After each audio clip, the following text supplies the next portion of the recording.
Are you ready to transform your health and take control of your life? Join Kwentong Low Carb with Uncle Justin, a powerful live stream program under the Life Without Rice movement.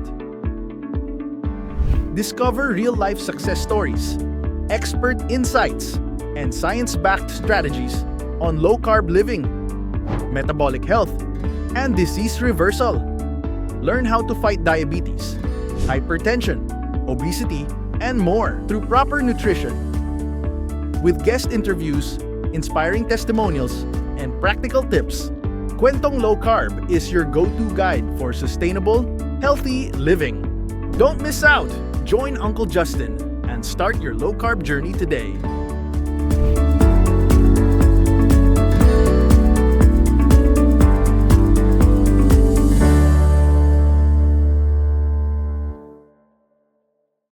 Magandang gabi mga ka-low carb.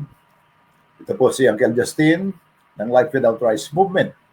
Live tayo ngayon mula dito sa Marikina City para sa Kwentong Low Carb, episode 108.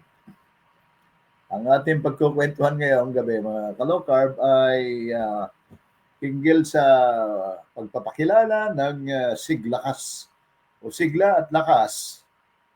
Ang ibang tawag natin dito ay low carb sa grassroots. Okay. So yun po yung unang bahagi ng ating pagkukwentuhan ngayon.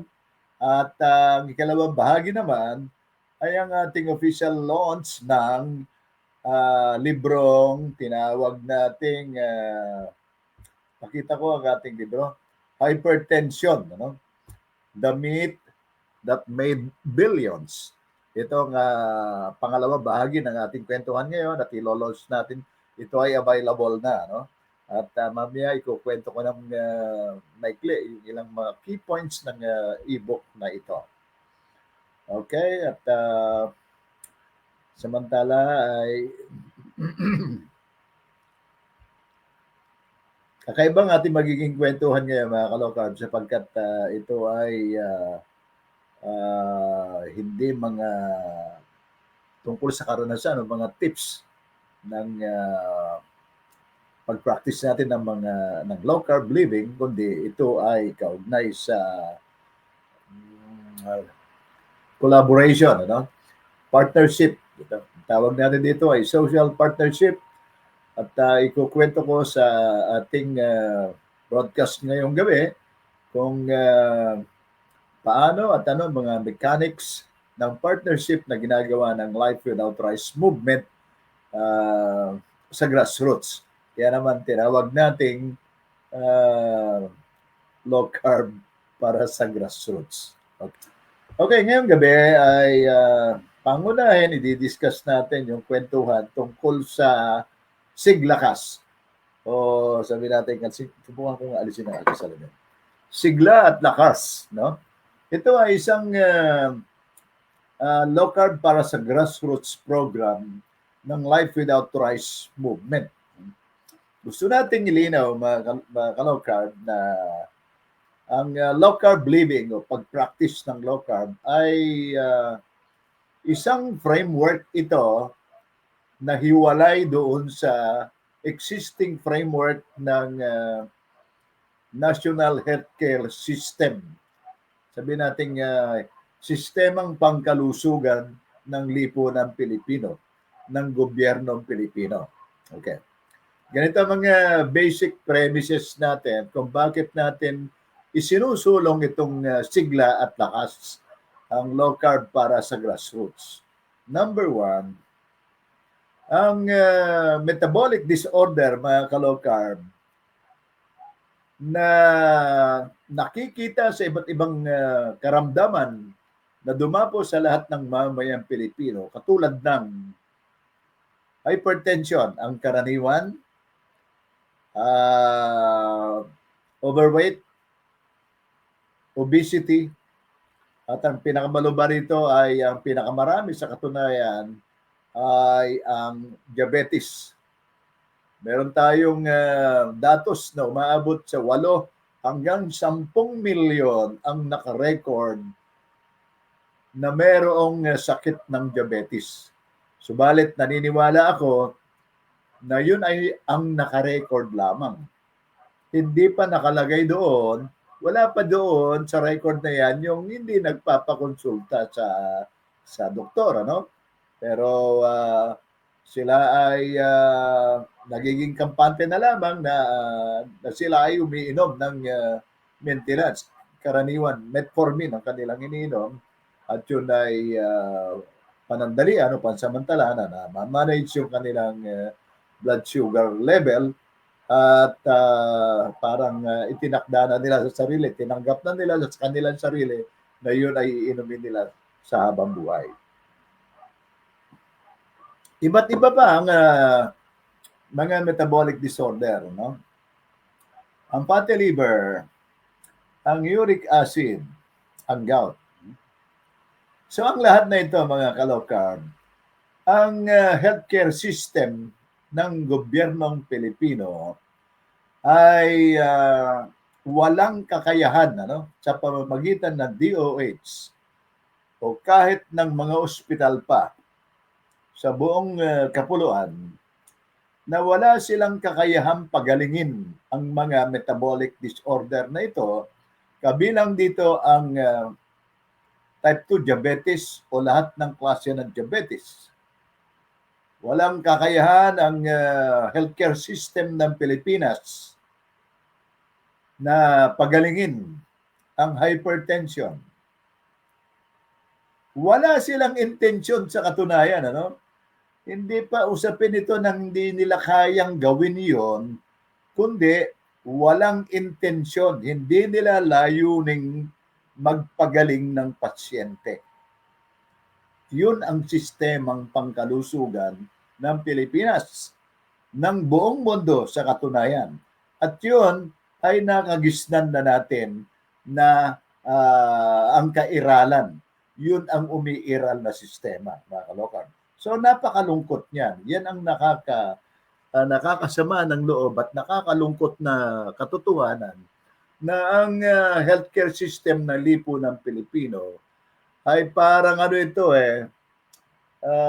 sa kasalukuyan ay pumuputok ang pandarambong at pagnanakaw ng mga congressman at ng mga kontraktor ng mga flood control. Ganon din ang mga kabulastugan at korupsyon sa sistemang pangkalusugan. Isipin mo ang sabi ko nga hindi nila napapagaling ang isang isisiwalat ko, mga ka-low-carb, no? Walang naimbento ang mga pharmaceutical industries para gumaling ang hypertension. Wala silang naimbentong gamot para gumaling ang diabetes. Wala. Sa nakalipas na 100 hanggang 150 taon, wala silang inimbentong gamot para malunasan ang lahat ng mga sakit na yan. Ang nakakalungkot, mga ka-low-carb, sandamukal, santambak ang kanilang mga inimbentong mga chemical and synthetic base na tinawag nilang gamot. At karaniwang tinanggap natin ito bilang daily maintenance. Hindi ba? Ang bawat Pilipino sa kasalukuyan, tayo ay mayroong 110 million ang ating population. Ang datos ngayon na may hypertension ay 4 sa bawat 10 katao. 4 na Pilipino sa bawat 10 Pilipino ay mayroong hypertension. Mataas ang blood pressure. Ano ang ginagawa niyan? Kung susumahin mo yan sa 4 sa bawat 10, umigit kumulang mga 40 milyong Pilipino ang may hypertension. Anong ibig sabihin yan, mga ka-low-carb? Ang kahulugan niyan ay itong 40 million na Pilipino na ito ay customer ito ng mga big pharma sapagkat lahat ng 40 million na ito, kung hindi ako magkakamali, ay umiinom at bumibili ng losartan. Yun ang mga maintenance nila para sa blood pressure nila, no? Sa katunayan, ako ay naging biktima diyan, na ako ay nagkaroon ng sakit din na hypertension. Nagsimula noong 2015, mga kalokad, ay umiinom ako ng maintenance din. Micardis ang aking iniinom. Araw-araw yun for life. Araw-araw na walang puknat yun dahil sinabihan ako ng doktor, wag kang magpapaliban dahil tataas lalo ang iyong blood pressure. So, religiously, yun naman ang ginawa ko. Subalit, umabot ako, mga kalokab, ng 7 taon na umiinom niyan, yung Micardis na yan. Subalit, hindi naman gumaganda, no? Hindi lumulusog ang aking presyon ng dugo, no? At lumalaon niya, madali akong hingalin, ano? Ting hapon, sumasakit na ang aking batok, no? So, almost paralysis ang aking nararamdaman sa araw-araw at bandang hapon di na ako makapagtrabaho sapagkat masakit ang aking batok. Hindi na lutasyon ng mga daily maintenance na yan. Okay. Kung ganon, ayaw natin sa pangunguna ng Life Without Rice movement, inilunsad natin ang programang Sigla at Lakas, Low Carb, para sa grassroots sapagkat gusto nating tulungan ang grassroots, ang mamamayan sa mga komunidad na maunawaan nila na ang sanhi ng kanilang sakit ay idinulot yun ng kanilang pagkain, ng kanilang kinakain sa araw-araw at hindi lunas ang kanilang maintenance na iniinom ng gamot. So yun ang ating gustong ipaunawa, mga kalokard, na ang dulot ng ang mga sakit ng type 2 diabetes, ng hypertension, ng fatty liver, ng iba pa, no? Kabilang diyan ang cancer, ay idinulot ito, ibinunga ito ng labis-labis na pagkain ng highly processed carbohydrates, lahat ng klase ng carbohydrates at mga matatamis. At ang pangalawa ay ang hindi pagkain ng karne at taba. Inalis natin sa ating sistema yung pagkain ng karne at taba at inuna nating kainin yung mga kanin, tinapay, pasta, at kabilang dyan ang mga burger, fries, at iba pa mga fast food products. So yun ang naging sanhi, naging resulta ng ating mga karamdaman.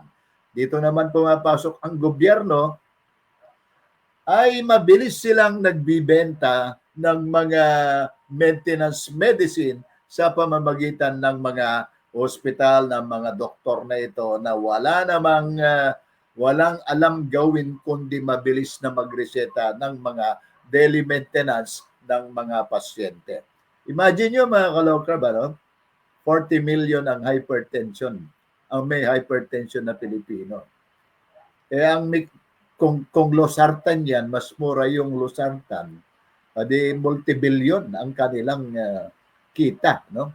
So, dito ngayon sa Sigla at Lakas, gusto natin makipag-partner sa mga organisasyon, sa mga civil society organizations, mga kalokard, no? Sa mga non-governmental organizations, at ganoon din sa mga local government units, particularly doon sa antas ng barangay, sapagkat sa antas barangay ay meron silang barangay health workers, no? I think on the average ay meron 1 hanggang 5 mga barangay health workers ang bawat barangay, ano, sa buong Pilipinas, no? Ang Pilipinas ay mayroong 42,035 barangays, ano, sa buong kapuluan, at bawat isa niyan ay mayroong barangay health workers. So gusto natin makipag-ugnayan sa kanila at makipag-partner at na maunawaan, ma-educate at ma-empower ang ating mamamayan sa grassroots para may palaganap ang tinatawag na holistic preventive wellness program. Iyon ang kaibuturan, ang laman, ang esensya ng low carb sa grassroots, no? Walang ibang paraan para malunasan ang hypertension, ang diabetes, ang fatty liver, ang gout, including cancer, yung iba't ibang klase ng cancer. Ang lahat ng yan ay mayroong kakayahang lunasan ng pagpapalit ng tinawag nating lifestyle sa pamamagitan ng low carb intervention, ng dietary intervention na ito, mga kalokar. So sa ngayon, gusto kong natutuwa ako na ipakilala, i-feature, teka, nasa na ito? Mali yung aking napindot, no? Ayan.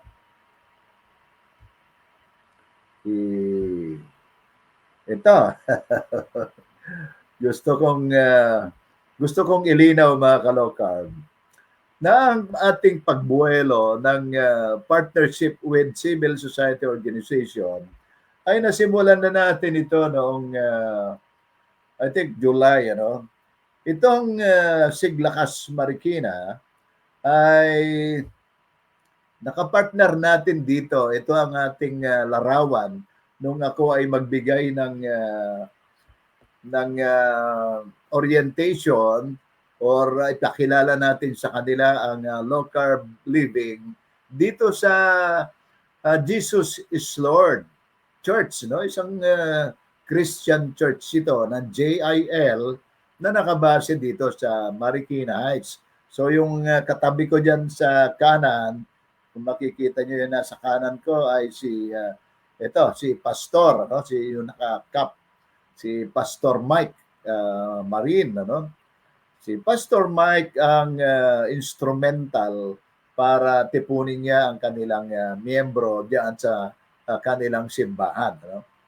So yan ang unang naging bunga ng ating partnership, no, sa pagitan ng Life Without Rice movement at ng mga miyembro ng Jesus is Lord, ano. Ang ating magiging kondukta ng aktibidad dito ay nasa proseso sila ngayon ng pag-inventaryo kung ilan ang mayroong metabolic disorder sa kanilang miyembro, no. I think ongoing ngayon yan at meron silang health committee na nagsusurvey, no? At pangalawa, pagka na-identify na yung may mga metabolic disorder na yan, tulad ng diabetes, hypertension, overweight or obesity, ay bibigyan natin sila ng libreng coaching, ano? Tuturuan natin sila na maunawaan ng low carb, yung tinatawag na meron tayong face-to-face na lecture at coaching at meron din tayong ikukumbina na video call sa kanila, sa bawat naka-enroll na ito, no? At yun ay ibinibigay natin, ibibigay yan ng Life Without Rice movement ng libreng serbisyo, no? At gusto nating matulungan ang ating mga kabarangay diyan sa mga taong simbahan, kung tawagin natin, no, na makalaya doon sa dependence nila sa mga daily maintenance at lumusang gumaling sila doon sa kanilang mga sakit sa halip na manatiling tagabili at umiinom ng daily maintenance, no? At dito yung ating simula, mga ka-low-carb. Subalit, nagkaroon pa ng natutuwa akong ikwento ito, na broaden itong ganitong initiative na Siglakas JIL sa Marikina Heights dahil itong mga Christian church, mga ka-low-carb, dito sa Marikina ay meron silang tinatawag na Marbal, no? Yung Marbal ay Marikina Valley Ministry, no? So ito ay binubuo ng 70 churches dito lang sa Marikina yan sa na meron silang humigit kumulang na 135 na mga pastor. At yun yung tinipon natin at itinakda ng Marbal, ano? Itong ministry na ito ng mga churches na ilunsad ang isang health seminar or low carb workshop and seminar ngayong may petsa na ito sa katunayan ngayong September 29, ano? Yung huling Lunes ng September. So nakakatuwa ito sapagkat yun yung huling agreement namin ni Pastor Mike Marin, siya bilang Vice President ng ministry na ilunsad ito at dadaluhan ng kanilang mga pastor at mga members ng 80 hanggang 100 katao. So yun yung ating unang bugso ng pagbibigay ng low carb orientation at mula doon ay kukunin na rin natin yung mga enrollment, ano, sino ang enlistment, ano, ng mga miyembro ng ministry na tutulungan nating gumaling at makalaya sila doon sa tinatawag na dependence doon sa gamot. Okay, so maraming salamat. I-shout out ko kay si Pastor Mike Marin, ano? At ang pangalawa, mga ka-low-carb, kakatuwang ikwento ko rin itong Siglakas, Quezon City, no? Nitong nakaraang I think unang linggo ng Agosto. Dito sa Quezon City, yung nasa gitna, mga ka-low-carb, yan si Idel, ano? Si Idel ay siya ang chairman ng tinatawag na civil sectoral representative, rather, no? Sectoral representative doon sa City Development Council ng Quezon City. Alam niyo, mga ka-low-carb, very familiar ako dito sa ganitong workings sa City Development Council sapagkat yun ang trabaho ko noong ako'y nasa DILG, no? Ang Quezon City ang mayroong pinakamaraming accredited organization doon sa loob ng City Development Council. Sa buong Pilipinas, itinakda yan ng Local Government Code na ang bawat probinsya, ang bawat lungsod at munisipyo hanggang sa antas ng barangay ay dapat itayo ang mga development council. At sa buong Pilipinas, ang Development Council ng Quezon City ang mayroong pinakamaraming nagpa-accredit ng mga civil society organization, mga people's organization, mga NGO, mga sectoral at mga multisectoral groups, no? Kung hindi ako nagkakamali, ay mahigit 5,000 organization ang nagpa-accredit doon sa City Development Council.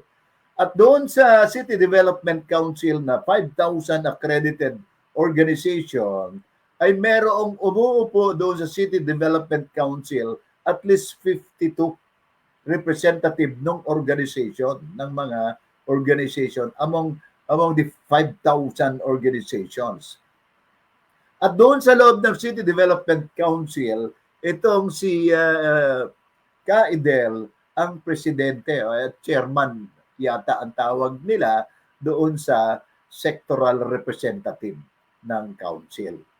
So doon sa loob ng CRS, kung tawagin, ay magbibigay tayo, i-adapt nila itong program ng Siglakas, itong low carb para sa grassroots sa iba't ibang mga sectoral organization sa ilalim ng kanilang sectoral organizations, multi-sectoral organizations. So ang priority dito ay siyempre yung mga pinaka-vulnerable, yung senior citizens association, sa bawat barangay, bawat distrito hanggang sa city ay meron tayong senior citizens organization. At pangalawa yung mga PWD, sila mga very vulnerable, at ganun din yung Solo Parents Association, isipin ninyo mga kalokar, ang mga senior citizen in particular, 60 years old na yan pataas, walang ligtas. Ang bawat isa sa kanila ay umiinom ng maintenance. Pinakamababa ang 5 piraso ng maintenance araw-araw ang kanilang iniinom.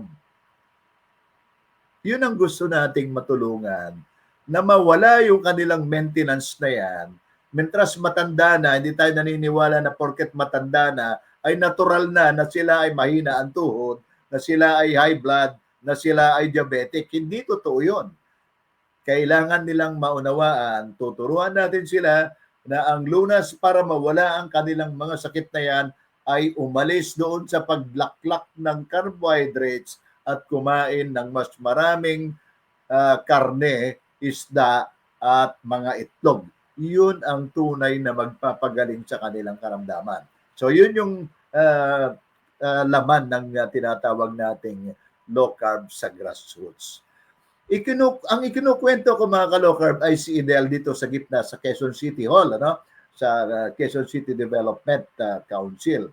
Yung nasa kanan naman dito sa Larawan, yan large ko lang Yung nasa Larawan naman ay si Larcy, si Larcy Mendoza. Si Larcy naman ay presidente ng Solo Parents Association sa kanilang barangay at siya rin ang presidente ng mga Solo Parents Federation sa kanilang distrito, sa District 4, Ang Quezon City ay mayroong 6 na distrito at doon sa 4th district si Larcy Mendoza ang Federation President ng Solo Parents Association. In-adapt din nila ito mga ka-low carb ng Solo Parents ang programa ng Siglakas sa pagitan ng kanilang association at federation at ng Life Without Rice movement. So yun po yung initial nating buwelo dyan sa Quezon City. So maraming salamat dyan sa Quezon City kay Kaidel at ganoon din kay kasamang Larcy. At magkita-kita tayo sa susunod na implementation ng Siglakas dyan sa inyong lugar. Okay, ang susunod natin ay itong Siglakas naman. ito teka, nawala. Siglakas naman Paranaque, Itong Paranaque, kung nakita nyo, nag-post ako dito ng 2 days ago yata, nagkaroon kami ng video conference, sa pagitan ng merong organization tayo nakausap diyan. Itong male leader dito, si Hill, si Hill Incierto, ang National Capital Region President ng mula sa Masa Democratic Movement, At itong organization na ito ay meron mga organization at network sa bawat barangay. Marami dito sa NCR, In particular, dito sa Paranaque ay sumang-ayon na maging na i-adapt nila ang Siglakas, ang low carb sa grassroots doon sa Barangay Donggalo.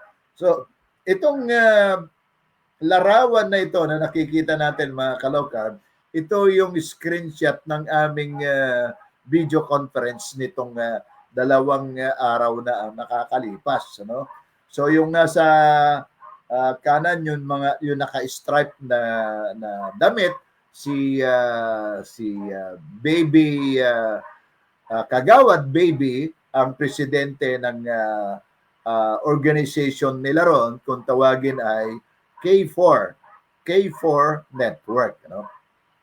So, nagsimula tayo dyan sa Donggalo, Barangay Donggalo. Subalit yung nasa dulong kanan naman, I think si Meredith ang pangalan ni ate, ay meron silang organization na kung tawagin ay The Young Ones. The Young Ones, mga dating mga kabataan. Ano? At meron siyang 200 members, no? At yung nasa gitna ay I think sa Senior Citizens Organization. Dito sa initiative ng Siglakas Parañaque na nagsimula sa Tambo, ay aabutin natin ang Barangay BF, ang La Huerta, ang Santo Niño at Tambo, no? So 5 barangay yung ating maiikot diyan para sa pagbuwelo ng Siglakas ng low carb sa barangay. No? So maraming salamat kina Hill, tsaka kina Kagawad Baby at sa mga leaders na nandiyan. Ano? Nakapost ito sa aking timeline at babalita natin ang iba pang mga kaganapan at development dito later on. Ano?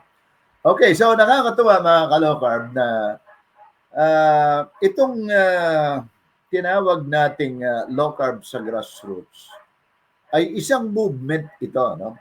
Ayaw nating ang tawag natin dito ay manatiling low carb advocate lamang online. Ayaw nating magkasya lamang tayo sa online. So gusto nating pumunta directly doon sa grassroots, sa mga barangay, sa mga organizations, sa mga komunidad. At ang gusto nating makapartner, itong mga organization na ito. Ang lahat ng klase ng organization, senior, women, solo parent, at civic groups, at iba pang mga NGO, including mga church groups, church people, church-based organization, ay gusto natin makapartner para ma-implement itong low carb revolution, kung tawagin natin ito, no? Itong programa na ito. At hindi natin po pwedeng asahan, hindi natin maasahan ang gobyerno na lutasin ang suliranin sa dumadaming burden at kalbaryo ng mamayang Pilipino sa sakit ng na idinulot ng metabolic dysfunction na ito, no? So gusto nating tayo na mismo ang kumilos, no? Ang mga mamamayan na mismo, gusto nating empower ang ating sarili, ang ating pamilya, ang ating mga kaibigan at ang ating komunidad para lumaya tayo doon sa dependence ng pag-inom ng gamot araw-araw at gumaling ng tuluyan ng ating mga sakit na ito, no? So yun ang ating intention dito mga ka-low carb at inaanyayahan ang bawat isa, no? Sa katunayan, kung sa inyong lugar ay hindi kayo kabilang sa mga organisasyon, pero I'm sure karaniwan lahat ng mga mamamayan ay miyembro ng organization, Homeowners Association, Vendors Association, Senior Citizen, Women, PWD, Youth, napakarami, no? Mga solo parent, lahat yan ay na-organize, ano? Pero kung sakali man na hindi kayo kabilang o aktibo na miyembro ng mga organisasyon, pwedeng makipag-partner ang Life Without Rice movement sa inyong lugar. At least meron kayong limang individual na gustong i-adapt, gustong yakapin ang Life Without Rice movement program, itong Siglakas. Kaya pwede nating i-consider na merong 5. Limbawa, yung dalawa doon ay merong diabetic, yung tatlo roon ay hypertension, o kaya isa doon ay overweight, or in combination ng lahat ng yon, tutulungan nating gumaling ang kanilang sakit na yon. Yun ay gagawin natin sa pinakamaikling panahon, 6 na linggo hanggang pinakamatagal ay 3 buwan. So 3 weeks, 6 weeks to 3 months ang duration ng program na ilulunsad natin sa mga grassroots na yan. So siguro maglalabas ako ng ilang mga details at announcement at sabihin natin kung paano sila makapag-avail ng ganitong program ng Siglakas ng Life Without Rice Movement. Ano? At asahan ninyo na ito ay lilikhain natin bilang ituturing natin ito bilang isang malakas na kilusan, ano? Kilusang low carb, no? Sa mga komunidad, ano? Kaya tinawag lang natin ito pansamantala na low carb sa grassroots. So yun yung ating description. So muli, maraming salamat mga ka-low carb. Yun ang ating unang bahagi ng ating kwentuhan ngayong gabi, no? Okay, ang ikalawang bahagi naman ay ang aking pag-anunsyo ng ito, ilolonso natin, available na ang hypertension, the myth that made billions, no? So okay na ito, available na ito ngayong gabi. Yan, isama ko yan. Ngayong gabi ang last day ng promo na inilunsad natin dahil meron tayong inanunsyo sa nakalipas na 1 linggo, mahigit 1 linggo, na pre-order ng hypertension e-book na ito, no? So meron, kung di ako nagkakamali, 22 or humigit kumulang 20, mahigit 20 na mga low carbers at followers natin ang nag-order ng pre-order na hypertension e-book. Sapagkat ang ating pre-order price para dito sa e-book na ito ay 299 pesos lamang, ano? Bukas pagkatapos iyon ang ating promo price, ano? Pero bukas ay babalik na siya sa tunay na presyo niya na 249, ano? 499 rather, no? 499. So ngayon ang presyo ng hypertension e-book na yan ay 299. Pero hanggang ngayon na lamang, pagkatapos ng ating program, ay expired na yung ating promo na yan, ano? So, iayos lamang ang ating Google Access link para maibigay na natin ito sa mga nag-pre-order, ano? At ipapaabot ko ang aking pasasalamat sa kanilang pagtitiwala at pag-order ng ating e-book. At bukas din ay matatanggap nyo na, may papadala ko na sa inyong email, ano? So ito at tapos na, no? Tapos na yung ating ipapakita ko lamang ang laman nito, no? At gusto kong teka, hanapin ko lamang yung table of contents, no? Tignan ko lamang dito ang table of contents. At i-browse ko lamang at ipakikita ko sa mga taga-subaybay natin ang nilalaman ng e-book na ito. Teka lang hanapin ko lang saan ko na ilagay na folder.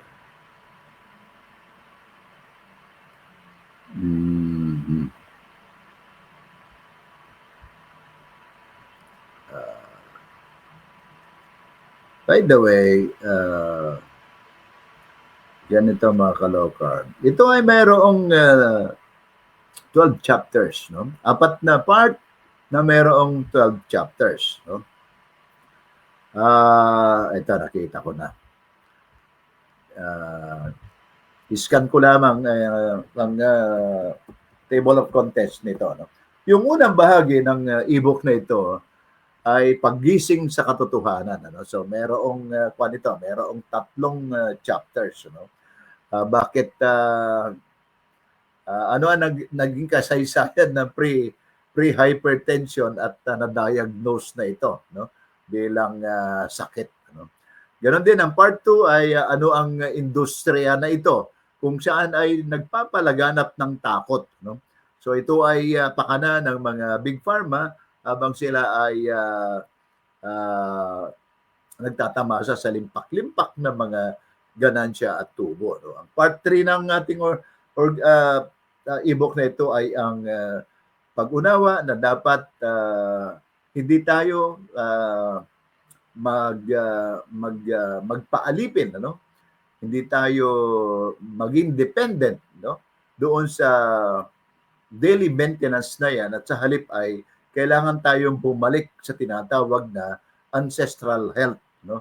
Ano ang turing sa hypertension noong araw at paano ang hypertension turing natin ngayon sa hypertension ngayon, ano? Noong panahon ng mga lolo at lola natin ay hindi naman nagme-maintenance sa mga lolo at lola natin at walang tinatawag na may hypertension sa mga period na yan, ano? So ang ika-4 na bahagi ay ang kailangan maunawaan natin ang katotohanan na ang sakit ng hypertension na ito ay hindi kailangang lagit-lagi na iasa dito sa mga maintenance na ito tulad ng losartan, micardis at iba pang mga maintenance na iinumin, na meron tayong record kasi na iniinom itong mga gamot na ito sa loob ng 20 years pero hindi gumagaling, ano? So itong libro na ito ay gusto nating ipakita yung kung ano ang katotohanan sa likod ng mga gamot na ipinapalaganap ng mga big pharma at ano ang hakbang nating dapat lumaya at lumaya sa dependence ng mga sakit ng nanilika ng metabolic disorder na ito, at ganoon din ang paglaya natin doon sa pag-inom ng mga gamot na ito, no? At gusto kong ipaunawa na mga ka-low carb na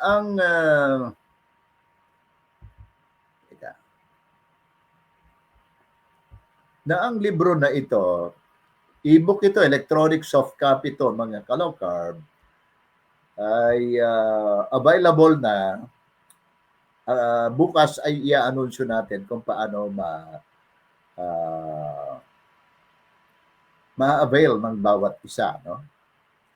Ang ating ebook na ito, no? Teka, may hinahanap ako mga ka-low carb. Hindi ko makita yung aking folder. Okay. Sapagkat ganito, no? Kung susumadahin ko yung katangian ng ating ebook na ito, ay ang hypertension ebook na ito ay isinulat natin ang libro na ito hindi lamang para magturo, kundi para magmulat. Sa loob ng maraming dekada, binalot tayo ng maling paniniwala na ang hypertension ay isang habang buhay na sumpa, na ang tanging sagot ay gamot, daily maintenance. Habang tayo ay naniniwala at sumusunod sa mga iyan, bilyong-bilyong piso at dolyar naman ang kinikita ng mga higanteng pharmaceutical companies. Habang milyong-milyong mamamayan naman ang nananatiling nakakadena sa maintenance, sa takot at sa kawalan ng tunay na kalayaan sa kalusugan. Ito ay hindi lang isang kwento, kundi uh, ito ay kwento ng isang sistemang kumikita sa sakit. Ayaw nating gusto nating ipakita na ang librong ito ay hindi tungkol sa mga sakit lamang, sa hypertension. Ang gusto nating ipamukha, isiwalat, ay ang sistemang pangkalusugan na nagtutulak dito sa ating kalagayan ngayon na bakit hindi gumagaling ang hypertension. Kahit na araw-araw, religiously umiinom tayo ng kanilang gamot na daily maintenance. Gusto nating makita na ipakita, ilantad ang isang sistemang itinayo sa maling doktrina. Itinataguyod ng mga di umanong eksperto sa kalusugan kahit na sila ay mayroong tinatawag na malalim na conflict of interest. At pinapakalat nila ito bilang standard of care. Yung pag-inom ng daily maintenance, standard of care ang tawag nila. At habang kumakapal ang kanilang bulsa, patuloy namang lumalalim ang sugat ng lipunan. Mga pamilyang nababaon sa gastos, mga pasyenteng pinapaniwala na wala ng ibang daan kundi gamot habang buhay. Subalit gusto nating ilantad at ipalaganap na mayroong alternatibong landas at lunas. Ang mga gamot, ang mga daily maintenance ay hindi lunas. Meron tayong tunay na landas para malunasan yan. May katotohanang, ito yung mga katotohanang pilit na ikinukubli ng sistemang pangkalusugan na ang hypertension ay hindi na dapat maging habang buhay na hatol. Sa halip, lifestyle lamang. Hindi reseta ang tunay na lunas. Lifestyle change. Palitan ang ating paraan ng pagkain. Itabi ang mga carbohydrates, highly processed food, matatamis at mga fast food at mga junk food na ito at palitan natin ng tinatawag na nutrient-dense food ng karne, ng isda, ng itlog, ng mga green leafy vegetable at mga healthy fats. Gusto nating maibunyag ang katotohanan na ito. Tayo ay binigyan ng kalayaan mula sa pag-aabuso. Gusto nating lumaya sa pag-aabuso ng industriya na ito.